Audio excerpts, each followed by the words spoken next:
আজকে আমরা চলে যাচ্ছি এখান থেকে। তো আজকে বিদায়, এই রুম থেকে বিদায়। তারপর আমি লঞ্চে গিয়ে ভিডিও করব, এটাই শেষ ভিডিও হবে। তো লঞ্চে একটু পরেই আমরা উঠবো। চলো এখান থেকে আমাদের যাওয়ার পালা। তো আর একটু ভালো করে জায়গাটা দেখে দিই। দেখো, ব্যালকনি দিয়ে দেখার আগেই আমাদের এই সুন্দরীকে দেখে নাও। ও এখানে বসে আছে, ও বাইরের দৃশ্যটা এনজয় করছিল। এখানকার সবুজ গাছপালা দেখতে বেশ ভালো লাগছিল। এখানে আশেপাশের বাড়িগুলো না অনেক দূরে দূরে, তবুও এখানে যেহেতু একটা রিসর্ট হিসাবে হয়েছে তার জন্য প্রচুর এখানে রয়েছে, তাও দূরে দূরেই রয়েছে। এখানে ঘোরার জায়গাটা বেশ ভালো, এখানের প্রাকৃতিক পরিবেশটা খুবই সুন্দর, গাছপালায় ঘেরা, অক্সিজেন তো ভরপুর আছে। আর এই যে জায়গাটা দেখছো, এই প্রথম দিন এসে এখানে ঝুমুর নাচ দেখেছিলাম আমরা, তোমরা তো ভিডিওটা দেখেছো, নাচানাচি মজা অনেক কিছু হয়েছে। এগুলোও পরে মনে পড়বে যখন পুরনো ভিডিওগুলো আমরা দেখতে থাকবো। তো এখান থেকে বিদায় নিচ্ছি। কটেজটা বেশ ভালো ছিল, আমাদের সবাইয়ের খুবই পছন্দ হয়েছে। এখান থেকে বিদায় নিচ্ছি, সুন্দরবন ইউনিক কটেজ। এখান থেকে যে আমরা যাব তার জন্য আমাদের ব্যবস্থা ছিল ভ্যান গাড়ি করে ওরাই নিয়ে যাচ্ছিল লঞ্চ ঘাটের দিকে। তো আমরা যে ট্রাভেল বুক করেছিলাম তারা যাতায়াত খরচটা ফ্রি ছিল, সবারই থাকে, এটা নর্মাল।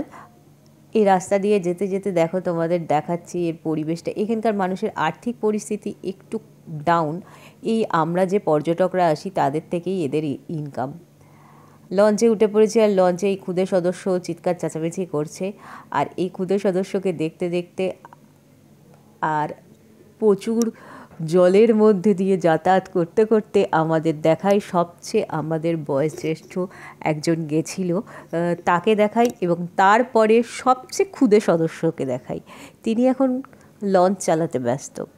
বোট কিভাবে চালাতে হয় তিনি প্র্যাকটিস করছে, আর তিনি চালাচ্ছে। দেখো তার মুখে কত হাসি, আনন্দ। আমাদের সবচেয়ে ক্ষুদে সদস্য, আমাদের বোটের মধ্যে যত সদস্য ছিল তার মধ্যে। আর আজকে আমরা বাঘ দেখতে পাবো কি পাবো না সেটা তো তোমাদের ভিডিওতে দেখতেই পাবে তোমরা। এখানে বাঘ দেখাটা খুবই রেয়ার, যদি তুমি দেখতে পেয়ে যাও তাহলে তুমি জানবে লাকি। এমনকি বোটের সবাই বাঘ দেখতে পায় না, যতজন বোটে থাকে হয়তো 4-5 জন দেখতে পেলো আর 4-5 জন দেখতে পেলো না, এরকমই হয়। তো দেখো এই কটেজটা কি সুন্দর, এটা বললো গভর্নমেন্টের। আর তারপরেই দেখতে দেখতে চলে এসেছি আমাদের ব্রেকফাস্ট। আর ব্রেকফাস্টে ছিল লুচি আর ছোলার ডাল। কি দারুণ যে লাগছিল খেতে, আমার তো খুব ভালো লেগেছিল। তবুও আমি 3টের বেশি খেতে পারি না। যারা একটু খেতে ভালোবাসো তারা যদি এখানে আসো খুব এনজয় করতে পারবে, কেন কি এখানে প্রত্যেকটা খাবারই 2-3 বার করে রিপিট করা হচ্ছিল।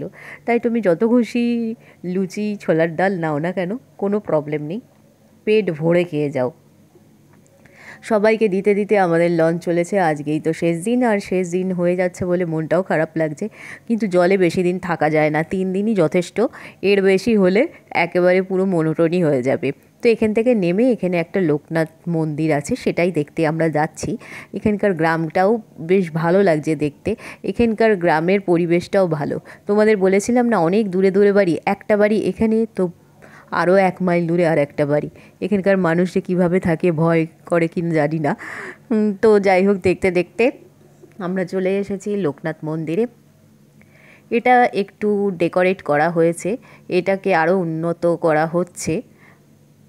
মাটির বাড়ি, কি সুন্দর জায়গাটা, বেশ ভালো। এখানে থাকা যায় কিনা জানি না, তবে এখানকার পরিষ্কার পরিচ্ছন্ন পরিবেশ বেশ ভালোই লাগছিল।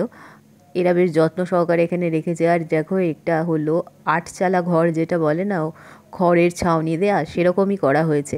আর আমিও সুযোগ পেয়ে এখানে দেখি শিব ঠাকুর আছে, শিবের মাথায় জলও ঢেলে দিলাম। আর আমি প্রত্যেক জায়গায় যেখানেই ঘুরতে যাই সেখানে কোথাও না কোথাও এটা সুযোগ পাই।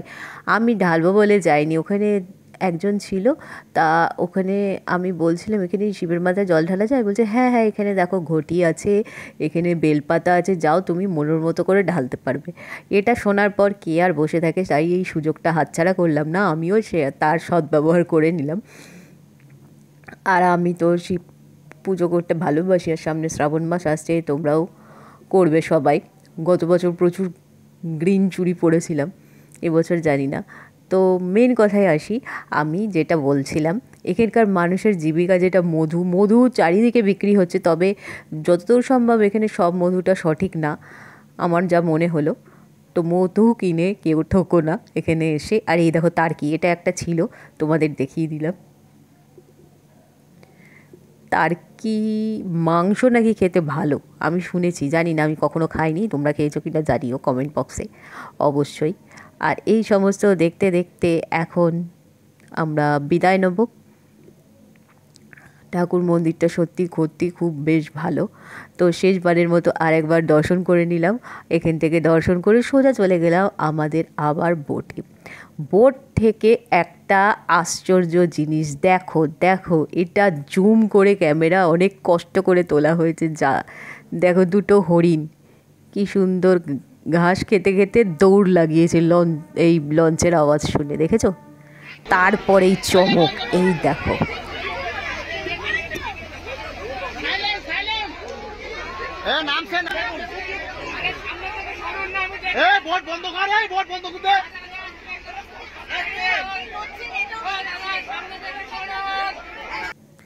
সবাই এই বাঘটা দেখতে পায়নি, আর আমি এক্সাইটমেন্টের চোটে কি বলেছি সেটার না ভিডিওতে আমি ভয়েসটা দিলাম না, কেন কি আমি প্রচুর ভুলভাল বকে ফেলেছি। যে বাঘটা দেখার পর মাথারই ঠিক ছিল না কি বলবো। আর আমাদের লঞ্চের সবাই দেখতে পায়নি, আমরা যারা এই দিকে বসেছিলাম তারা দেখতে পেয়েছি, ওই দিকের লোকরা দেখতে পায়নি। তার মধ্যে বোটের নিচে যারা ছিল তারাও দেখতে পায়নি, অনেক কেউই মিস করে গেছে। তো এটা যে দেখতে পাবো এটা আমরা আশাও করিনি, তো যা হয় আর কি। তারপরেই চলে এসছে আমাদের বিরিয়ানি, ইলিশ বিরিয়ানি আমি ফার্স্ট টাইম খেলাম এই নদীতে এসেই, আমার ফার্স্ট খাওয়া সুন্দরবনে। আর তার সাথে দিয়েছিল চিকেন কষা, খেতে তো বেশ ভালোই লাগছিল। এই খাওয়া দাওয়া নিয়ে আজকের ভিডিও আমরা শেষ করে দেবো, কেন কি আর ভিডিও তুলতে পারিনি, এত ঝড় বৃষ্টি শুরু হয়ে গেছিলো যে সেখান থেকে নিচে নেমে বেরোনোই দায় হয়ে গেছিলো। সুন্দরবনের সমস্ত সৌন্দর্য তোমাদের দেখিয়ে দিলাম, খুব মিস করবো সুন্দরবনকে। তোমরা যদি আসতে চাও অবশ্যই এসো। আজকে এই পর্যন্তই, টাটা সবাইকে।